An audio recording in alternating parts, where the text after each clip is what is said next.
Lucky Seafood City. Today we are here to buy some duck so that we can make some duck curry.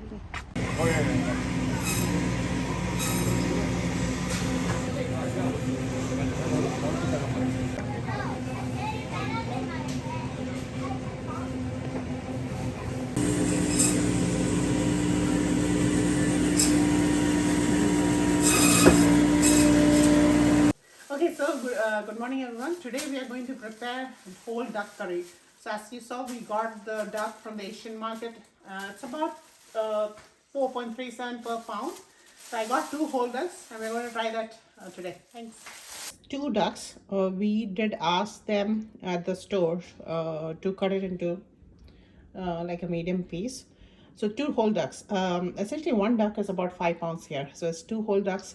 This is good quantity that you can prepare in a shot and give it for a party for people about like 15 to 20. If you have some breads, this gets along very well.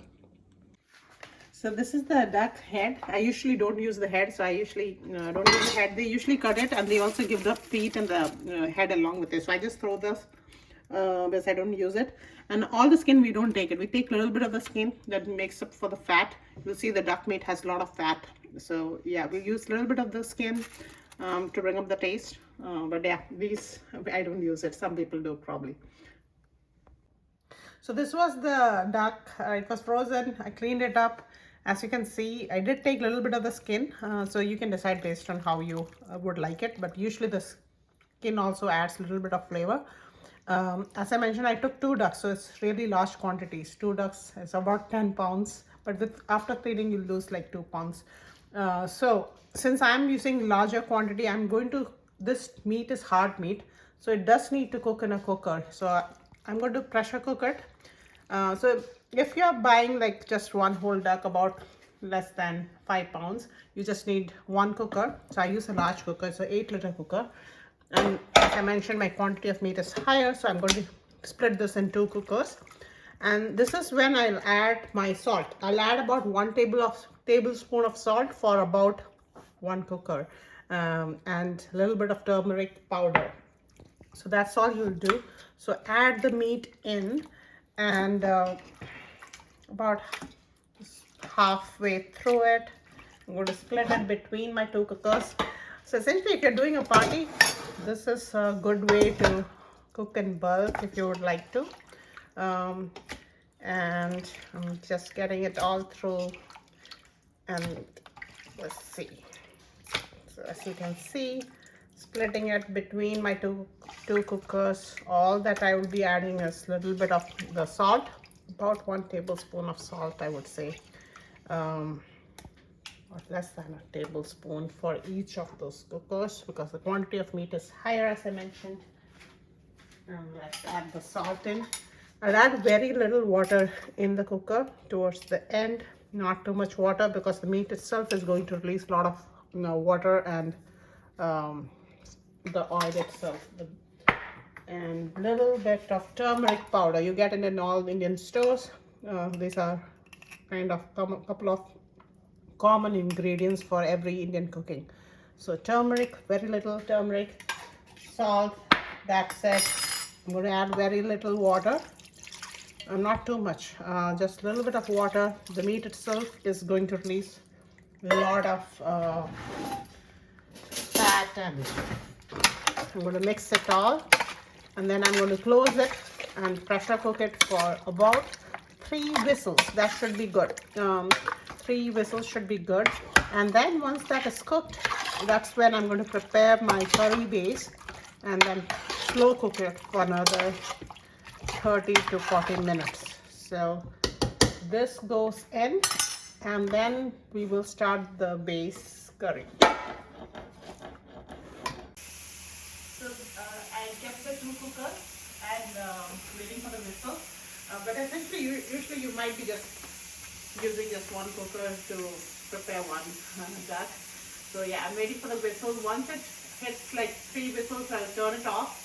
And then the pressure needs to settle down, which will take another like 20 to 30 minutes. So we're just waiting. But yeah, once that is done and the pressure settles, that's when we'll start cooking the meat. So while the cooker is whistling, right, at the same time I'm going to use a little bit of coconut. So usually I would buy a whole coconut, I cut it into two, put it in the freezer, and then once I take it out from the freezer, it's easy to take it out. We need very little of the coconut pieces. I cut it into this small cubes, and this will be fried when we and used for the curry.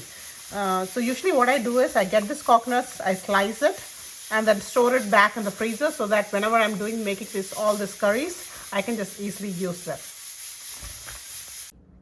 Okay, so this is my coconut pieces, and I did slice the entire thing, and it's in a bag, so I'll freeze it so next time it's easy for me to cook. So I'm going to use 3 onions because as I mentioned, right, large quantity of meat here, 10 pounds. So 3 onions, and then you can use ginger and garlic, but I usually use the ginger garlic paste that we get from Indian store. So just use 1 tablespoon of that, it's easier. And you'll need 1 tomatoes, that's towards the end, but that's all that you need for the curry base. So this is the thinly sliced onions. We took about 3 onions, like medium sized. I have my coconut pieces. We are going to switch on the stove and get started. So as I'm having a larger quantity of meat, right, so I'm using a larger pan. I use coconut oil. You get this in Costco, so organic coconut oil. We're going to add about 1 tablespoon of coconut oil, and once it starts heating up, I'm going to add my coconut pieces. So I'll fry the coconut pieces and then keep it aside. So that's the first step that we are going to do.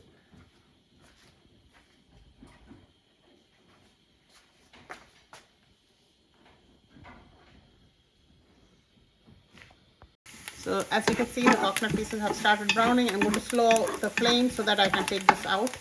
We don't want to burn it, so I'm going to take this out, keep it aside. We'll add it to the curry at the last stage. So it did fry good. I added very little. Kids usually don't like to eat this, but adults usually like it. It goes well with the curry, so that's why we add it. Taking all the coconut pieces out. So we took the coconut pieces out, and now I'm going to add the sliced onions.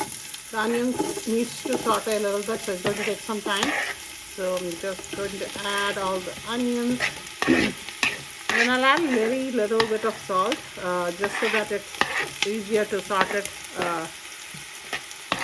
in less amount of time. So it fills in. So let's check up. It's a bigger pan, so it helps with that. 3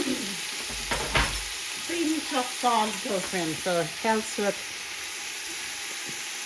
making it translucent easier. And we already did add the salt in the cooker, so I don't need to add any more salt. You should be very careful with the amount of salt that you're adding.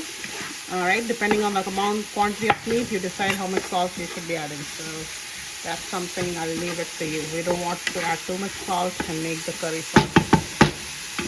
This is going to take about at least 10 minutes, I would say. So I'm going to saute it, take breaks in between, and we'll go from there. Okay, so this onions has been sauteing for about 5 minutes. So you can see it's now at a good spot where I don't want my onions to burn, just to be translucent. And now I'm going to add my ginger garlic paste. You get this in other stores. It's easier, that's why I use it, but you can use fresh ginger and garlic and make it too. So I'm adding about 1.5 tablespoons. So if you are preparing just with 1 duck, about 4 pounds, you just don't need to use, you can use like half a tablespoon. So I add it, I'm going to saute it. Once this is done, takes about few seconds, I will add all my masalas in. And for masalas, all that we use for most of the Indian curries is just coriander powder, chili powder, turmeric powder, and some garam masala. Now, in order to reduce the heat, I don't use regular red chili powder. I add very little. I use Kashmiri chili powder for the color. But for duck curry, The only additional spice that we add is pepper powder. So that's the additional spice we add. So that brings the heat. But just for the color, I'll be adding the Kashmiri chili powder. So I'm going to add my spices in. This is coriander powder. Again, you get all Indian spices in all the Indian stores. And as you can see, I'm adding like 4 tablespoons of coriander powder. Again, if you are preparing half the quantity, reduce the spices accordingly. I mean, you don't need to use that much. You'll use only like 1.5 tablespoons otherwise. So this is Kashmiri chili powder. I'm adding it more for the color. It doesn't give any spice. So I added about 2 tablespoons of that. And next I'm going to add very little of regular chili powder. This gives the heat, so it makes it very spicy. I have tips, so I don't use that much of spice, but I'll be adding pepper powder for the spice. I'm going to add a little bit of this is called this is asafoetida powder. We add very little of this. Mostly for meat items we add it, like for mutton and duck we add that. And then I'm going to add my turmeric powder, which I did already add in the to the meat when I was cooking it. So that's all the masalas. I will add the pepper powder and the garam masala towards the end. To saute it, you don't want to burn it, so I kept the flame on low heat. So my meat was in the cooker. So you can see this is my meat. Was cooked in the cooker for about 3 whistles, and all the liquid is from the meat. So I'm going to pour this. I have 2 cookers because I have larger quantities. So I'm going to add the liquid and allow the mixture to boil a little bit. The oil is going to separate. Takes about a couple of minutes. So we're going to do that. And as you see, I did not add any more salt because I already added the salt to the meat before. So I'm going to add all this liquid, allow it to boil. And I have one more cooker of this meat, so let's give it a few minutes and then we'll. So as you can see, the liquid has started boiling. The oil is separating out. I'm going to add my next cooker's the water with the oil mixture too, and then towards the end I'll add all the meat together and then close it. So let's give it a stir.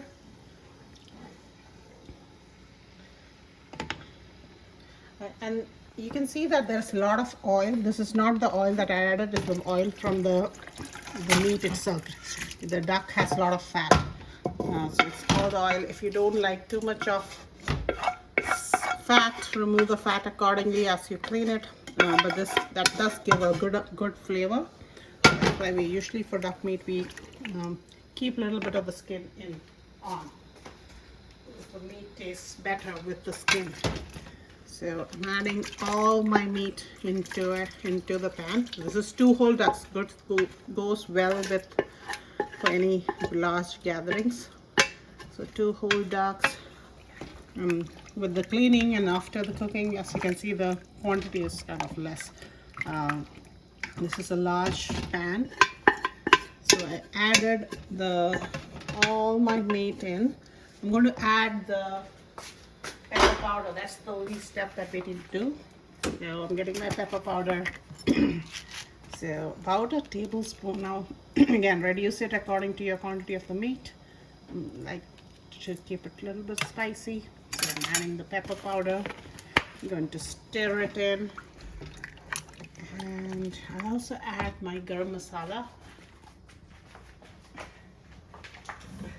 So the garam masala is, again, you get it in the stores, but essentially it's I usually powder it. You get lychee, cardamom, black cardamom, the regular green cardamom, cinnamon sticks, a little bit of cloves. So all of that together is what makes garam masala.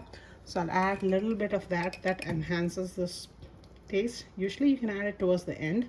So I'm going to slow cook this for about 30 minutes. Let it slow cook. We already did cook in the cooker for about 3 whistles, so already it's kind of cooked, but I'm going to slow cook it to make the curry a little bit more thicker. And towards the end we'll add the coconut pieces that we fried, and then on a separate pan we'll add the tempering, which is just the curry leaves with some one shallot and a mustard seed. So I'm going to close it, let it cook, slow cook for 30 minutes. So this curry does not require much of tomatoes. So I'm using one large tomato, and usually if you're preparing just like 4 pounds of meat, you just need half a tomato. But even if you don't add tomato, that's also fine. So when you're sauteing towards the end, after you make the mixture, you can add the tomatoes in. I thinly slice the tomato so that it really melts to the gravy, so that you cannot see the tomato pieces at all. So that's it. So in the gravy, I just add the tomato pieces, and as it is going to slow cook, you'll not even see the tomato pieces towards the end once the gravy is ready. So I'm just mixing it all in. I need to slow cook it for another 20 minutes, so it's going to cook there. So towards the end, once the curry is kind of all slow cooked for about 30 minutes, we're going to do the tempering. So I use shallots. Again, shallots, you should get it on all Asian markets as well as in Indian stores. These are like the smaller version of the onions. So I use the shallots. This is used for the tempering. So we'll use the shallots and some curry leaves. I have curry leaf plant, so I just get it from there, but you get it in Indian store. This just adds to the flavor and aroma. So the shallots, and that's it. Just slice the shallots into very small pieces.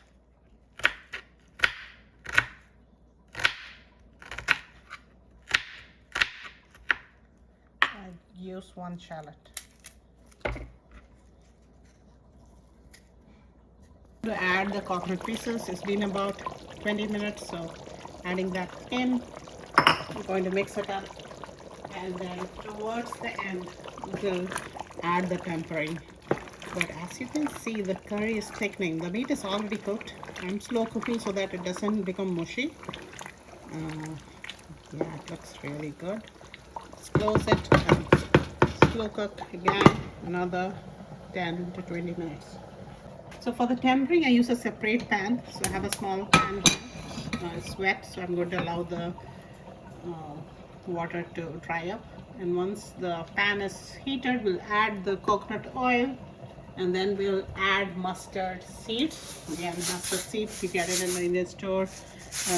So the oil has to be really hot, and once you add the mustard seeds, it will start spluttering. So you have to be careful when you do this.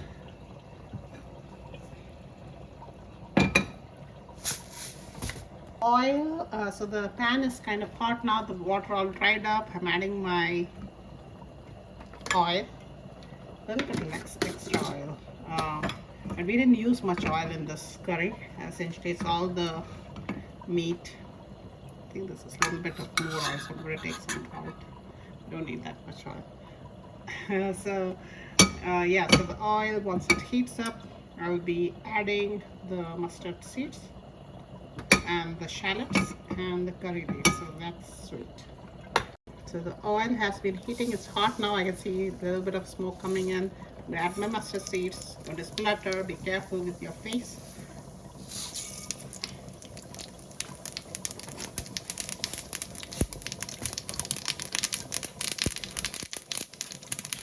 Once it starts to splutter, let's also add the shallots.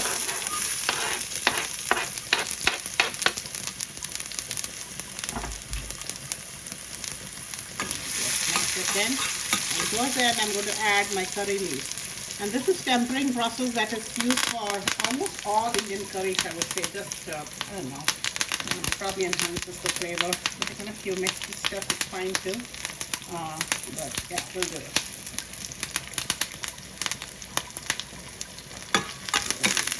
You don't want your shallots to burn. So essentially, just sauteing it will take a couple of minutes. slightly brown, and then we will add it to the curry. And mixing it up and doing it.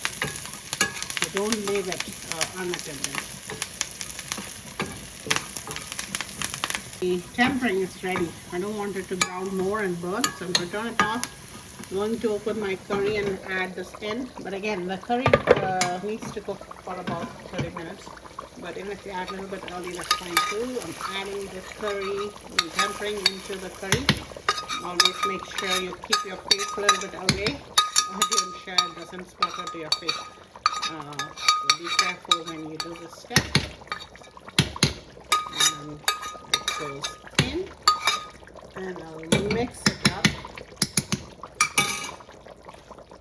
Mix it up and keep it closed. I'm almost there. Another 10 minutes. I'll turn off my curry, and this will be good to go with any flat bread like chapati, roti, or appam, or even with the rice. So this is a real good curry. As you can see, it's boiling. All the kind of the oil is straining from the meat. But yes, the curry is almost ready. Slow cook.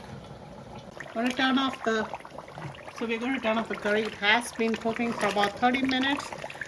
I'll turn it off and let it settle for at least 15 minutes. So that will make the gravy a little bit more thick and be less hot. And then you can enjoy it with some chapati or appam or rice. So turn it off. We're good. So this is the curry, right? It was sitting for 10 to 20 minutes. So as you can see, nice and red gravy, and the oil is actually the duck fat oil, but yeah, no oil we added. So enjoy the tasty duck curry with some appam here.